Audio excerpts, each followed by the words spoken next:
C'est en 1910 que Michel Périssac crée l'entreprise portant son nom. Il centre son travail sur le sciage de bois et le battage, qui s'effectue à l'époque de village en village avec une batteuse fixe tournée par une chaudière Société Française achetée en 1924. En 1937, le fils aîné, Jean-Antoine Périssac, reprend l'entreprise. Lors de la mobilisation de 1939, il est rapidement démobilisé afin d'exercer son métier d'entrepreneur de battage dans les campagnes et ainsi de participer à l'effort de guerre. Après la guerre, il développe largement l'exploitation forestière en proposant aussi bien la coupe des arbres que la transformation du bois en parquet, charpente ou madrier. Dans les années 60, le machinisme agricole est en progrès grâce aux avancées permises par la guerre. C'est la mécanisation. L'entreprise achète alors les premiers tracteurs, permettant de remplacer les bœufs au labour ainsi que les chaudières pour tourner la scie et la batteuse. L'entreprise investit ensuite sur les premières moissonneuses-batteuses automotrices Massey-Ferguson.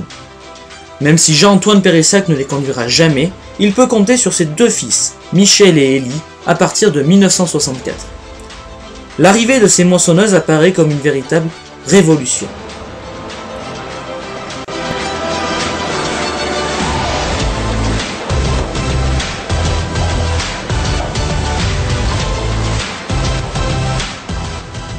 Michel développe également dès les années 65 une activité de TP, avec l'achat d'un bull Noral, avec lequel il fait des chemins jusqu'au Puy-Marie, mais aussi avec les premiers tractopelles Massey.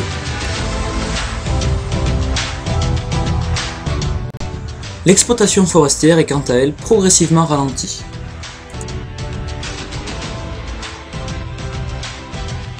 Dans les années 70, les deux frères investissent sur une nouvelle génération de moissonneuses, dotées de vérins hydrauliques arrière permettant de niveler la machine dans la pente.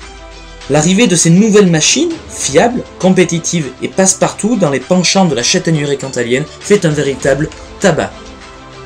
L'entreprise travaille alors de morse à Pierrefort et possède jusqu'à 4 batteuses en 1987. Jusqu'en 1990, Michel et Élie maintiennent le battage comme l'activité motrice de l'entreprise, en renouvelant au fil du temps les machines et avec l'arrivée de Patrice et Didier, les deux fils de Michel, qui travaillent tous deux comme chauffeurs pour les divers travaux saisonniers. Le TP, quoique mis de côté par faute de temps, reste présent, avec l'achat d'un premier tractopelle puis d'un deuxième qui permet à l'entreprise de se doter des meilleurs équipements de l'époque. L'entreprise effectue notamment des drainages, des terrassements, mais aussi des travaux de voirie et l'entretien du réseau d'eau de la commune de Roanne-Saint-Marie. Mais l'entreprise développe aussi un large panel de prestations agricoles, labour, semis, épandage de fumier, épareuse ou encore fenaison. Dans les années 90, les deux frères préfèrent se séparer, donnant lieu à deux entreprises, une à Boissé et l'autre à Roanne-Saint-Marie.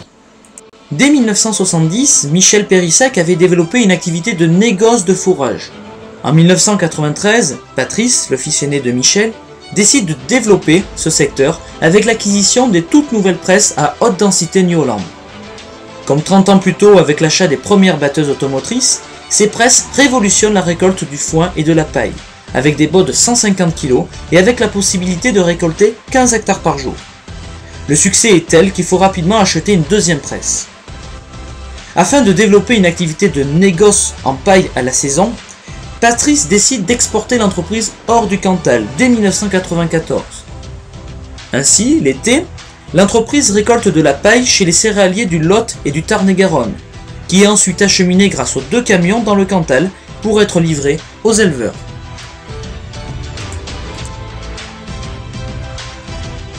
En 2004, Patrice Périssac reprend l'entreprise sous le nom de URL Périssac. Il en est fini du battage, du sciage, du TP et des divers travaux agricoles. L'entreprise se spécialise dans le pressage et le négoce. Afin de satisfaire la demande de la nouvelle clientèle, la récolte de paille s'effectue à présent toujours dans le Lot et le Tarn-et-Garonne, mais aussi en Camargue. Pour cela, l'entreprise se dote en 2004 et 2007 de 2 tracteurs de forte puissance d'une nouvelle génération et de nouveaux semis. Les mœurs rurales évoluent, les bottes de 150 kg deviennent une normalité. L'entreprise investit alors en 2005 et 2007 sur une nouvelle gamme de presses haute densité, de grand format, faisant des bottes de 300 kg. Avec un débit de 25 hectares par jour et des tracteurs se déplaçant rapidement, à 40 km/h, Ces deux attelages travaillent vite et de façon compétitive, permettant à l'entreprise de prendre de nouveaux chantiers dans le sud-ouest et d'agrandir sa clientèle d'éleveurs.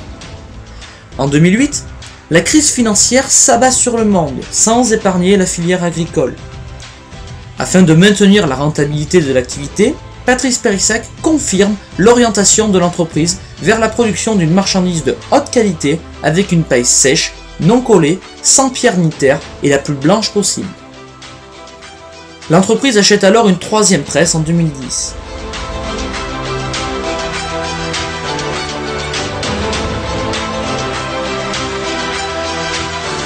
En 2011, une sécheresse comparable à celle de 2003 s'abat sur la France. Pour compenser le manque de marchandises, l'entreprise se déplace grâce à Philippe l'Héritier dans le Gers, mais également, comme en 2003, récolte à l'automne 800 tonnes de paille de riz en Camargue. Cependant, la crise a également modifié le fonctionnement des exploitations agricoles, qui ne cessent de grossir.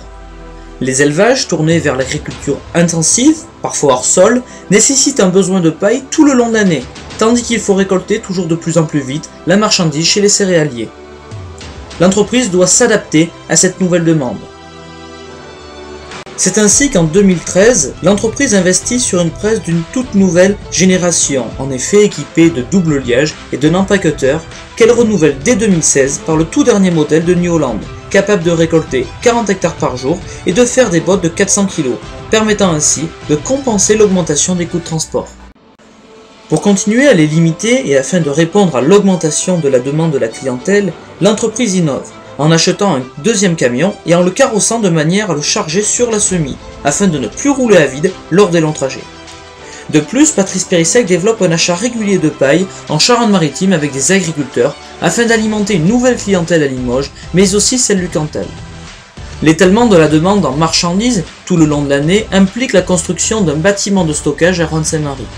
L'entreprise se dote également d'une épareuse, qu'elle loue notamment à la commune de Roanne, afin de diversifier ses offres. Cependant, la conjoncture actuelle n'est pas simple pour l'ensemble des entreprises agricoles. Il faut alors se démarquer. Or, de nos jours, le marché des protéagineux est au centre des attentions de l'agriculture européenne, notamment pour l'alimentation du bétail. La France cherche à limiter l'importation du soja et à développer les cultures protéagineuses. C'est dans ce tout nouveau marché qu'aujourd'hui l'entreprise cherche à se développer, à se démarquer en récoltant un fourrage de luzerne hautement protéique en Camargue et à le revalorisant auprès des élevages laitiers caprins ou bovins.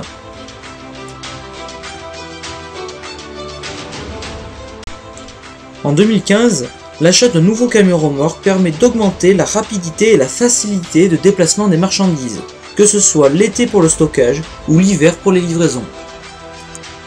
Ainsi, en 107 ans d'activité, l'entreprise Périssac n'a cessé de s'adapter aux conjonctures qu'elle a traversées, quitte parfois à changer les offres qu'elle proposait, de l'exploitation forestière au négoce, en passant par le battage.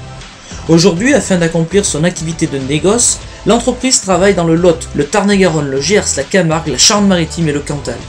Elle possède 3 presses et 3 poids lourds et manipule chaque année 3000 tonnes de marchandises, souvent de A à Z, travaillant aussi bien avec des céréaliers que des éleveurs. Cependant, malgré les diverses innovations, la conjoncture actuelle n'est pas simple. L'agriculture française va mal, la rentabilité est faible, et le nombre d'agriculteurs est passé d'1 million à 400 000 en 10 ans. Les exploitations sont également de plus en plus autonomes, que ce soit en paille ou pour des prestations de services.